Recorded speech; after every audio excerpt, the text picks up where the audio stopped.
Енді әкелер күні қарсаңында біз бала тәрбиесіндегі әкенің рөлін, маңыздылығын, қаншалықты маңызды екенін, қаншалықты бұны қайта-қайта ескеріп, насихат етуіміз керек екендігін айтпақшымыз. Әртүрлі зерттеулерге қарай баланың үлгерімін, баланың бақытты болуына қатты ықпал ететін дүниелердің бірі ол бала тәрбиесіне әкенің араласуы.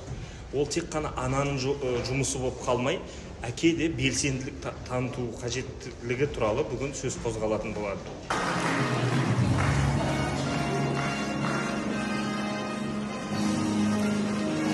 Үш қыздың әкесімін. Шемонаиха ауданында Уба шипажайында жұмыс атқарамын, әлеуметтік салада.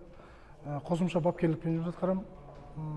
Балаларымызды, оқушыларымыздың, өзімнің қыздарымның жетістіктері жақсы. Қазақстан бойынша, облыс бойынша, аудан бойынша әкенің отбасындағы рөлі жаңағы ең маңыздысы әкенің мейірімділігі, балаға деген шыншылдығы, жаңағы қаталдығын айтамыз, тағы да онсыз болмайды. Махаббаты, әкенің махаббаты қыз балаға ауыр не ғой, еті керек қой. Ол балаға қас-қабақ, қыз балаға мейірімділігі әкенің.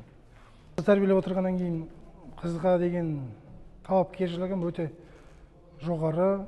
Өздерінің таңдаған таңдауларын қолдаймын әрқашан.